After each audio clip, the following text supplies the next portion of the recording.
एक डायबिटिक इंसान की सबसे बड़ी समस्या ये होती है कि उसके खून में बहुत सारी शुगर भरी हुई होती है, बट उसकी बॉडी उस शुगर का इस्तेमाल कर नहीं पा रही होती है, जिसके कारण उसके बॉडी की जो सेल्स हैं वो न्यूट्रिशन के बिना रह जाते हैं, भूखे रह जाते हैं। इस पूरे प्रोसेस का जो फीडबैक लूप है वो ब्रेन को कंप्लीट नहीं होता है, तो ब्रेन जो है वो सिग्नल पैदा करता है ताकि और ज़्यादा शुगर बनाई जाए, क्योंकि ब्रेन को लगता है कि शुगर शायद नहीं है।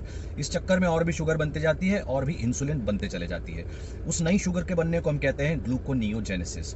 और ऊपर से समस्या ये कि जिस चीज़ को खाकर आप डायबिटिक हुए हैं वही चीज़ आप दिन में कई कई बार खाते रहते हैं, जिससे कि आपकी डायबिटीज़ कभी ठीक नहीं होती है, सिर्फ कंट्रोल में रहती है, जो आप दवाइयों की मदद से करते हैं। और दवाइयाँ आपकी फर्स्ट स्टेज से second, third, fourth, fifth stage, इस तरह से दवाइयों की जो जनरेशन है वो बदलती रहती है। आप पहले से ज़्यादा बदतर और बीमार होते चले जाते हैं, धीरे धीरे ज़्यादा बूढ़े होने लगते हैं। शुरू शुरू में एक डायबिटिक इंसान थोड़ा मोटा चबी होता है, पर बाद में जैसे जैसे उसकी डायबिटीज़ बढ़ती जाती है उसको बहुत सारा मसल लॉस होता है और वो एक कमज़ोर दुबला इंसान बन जाता है। अंत में जाके मल्टीपल ऑर्गन फेलियर्स, सब शुगर के कारण बर्बाद हो जाता है। देखिए, इसे इसे इसके ऊपर से आपको एक सलाह दी जाती है कि आप एक्सरसाइज करो। एक्सरसाइज आप कौन सी चुनते हो जो सबसे ईजी होती है? सबसे ईजी एक्सरसाइजेज में आप क्या करते हो? आप जाते हो, वॉकिंग करते हो, या फिर रनिंग करते हो, या फिर जिम में भी जाकर आप ट्रेडमिल के ऊपर वॉकिंग करते हो। आप हमेशा कार्डियोवैस्कुलर एक्सरसाइजेज चुनते हो, जो कि सबसे बदतर एक्सरसाइजेज हैं ऐसी कंडीशन में जबकि आपकी बॉडी ग्लूकोज मेटाबोलाइज कर ही नहीं पा रही है।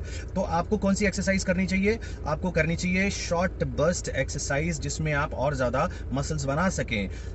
एक दिन में एक बॉडी पार्ट को लीजिए, चेस्ट के दिन चेस्ट कीजिए, आर्म्स कीजिए, लेग्स के दिन लेग्स कीजिए। इस तरह से एक एक बॉडी पार्ट करिए ताकि आप अपने मसल्स को ब्रेक कर सकें, फिर उसको रीहील होने का टाइम दे सकें, ताकि आप मसल्स बना सकें। जितने ज़्यादा आपकी बॉडी में मसल्स होंगे उतने ज़्यादा माइटोकॉन्ड्रियाज होंगे, उतने ज़्यादा फ्यूल आप बर्न करेंगे शुगर से, उसी तरह से आप छुटकारा पा सकते हैं। लेकिन जो आप एक्सरसाइजेस चुनते हैं, या जिम में ट्रेनर्स आपको कार्डियोवैस्कुलर एक्सरसाइजेस करने के लिए कहते हैं, जिसमें आप लगातार मोशन में बने रहते हैं, या फिर सड़क के ऊपर आप रनिंग करते हैं या जिम में रनिंग करते हैं, इसमें आपकी बॉडी कैटाबॉलिक स्टेट में पहुंच जाती है, जहां पर वो और ज्यादा शुगर की डिमांड पैदा करती है। पहली वाली शुगर को आप इस्तेमाल ही नहीं कर पा रहे हैं, तो आपने और ज्यादा डिमांड क्रिएट कर दी इस तरह की एक्सरसाइज करके, तो आपको और ज्यादा सिवियर मसल लॉस होता है। इसीलिए इस तरह की एक्सरसाइज करने वाले, इस तरह से डायबिटिक जो लोग होते हैं, उनको वेट लॉस होता है, फैट लॉस नहीं होता है। वो उनके लिए बहुत ही सिवियर नुकसान है, क्योंकि वो अपने मसल से और ज्यादा ग्लूकोज अपनी बॉडी में पैदा कर रहे हैं। तो क्या करना चाहिए? जैसे मैंने बताया, प्रॉपर जिम की एक्सरसाइज करनी चाहिए, मसल बिल्डिंग का प्रोग्राम करना चाहिए। एक एक्सरसाइज एक सेट करने के बाद बीच में प्रॉपर रेस्ट कीजिए, ताकि आपकी सांसें वापस आ जाएं, नॉर्मल हो जाएं, मसल्स को रिलैक्स मिल जाए, फिर से आप दोबारा एक्सरसाइज करिए। इस तरह से हाई इंटेंसिटी वेट ट्रेनिंग की एक्सरसाइज करिए, ताकि आप ज्यादा से ज्यादा मसल्स बना सके।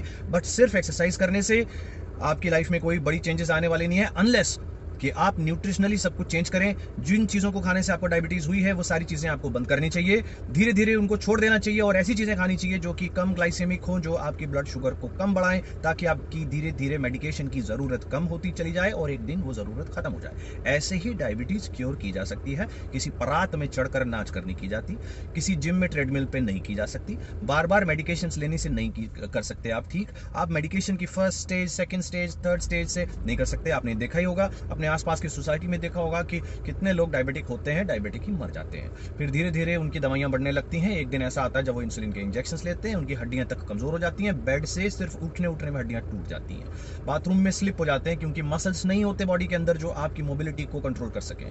तो डायबिटीज क्योर करने के लिए you should do ketogenic programme. मेरे साथ करो या किसी और के साथ करो, करना आपको यही पड़ेगा, आज नहीं तो कल।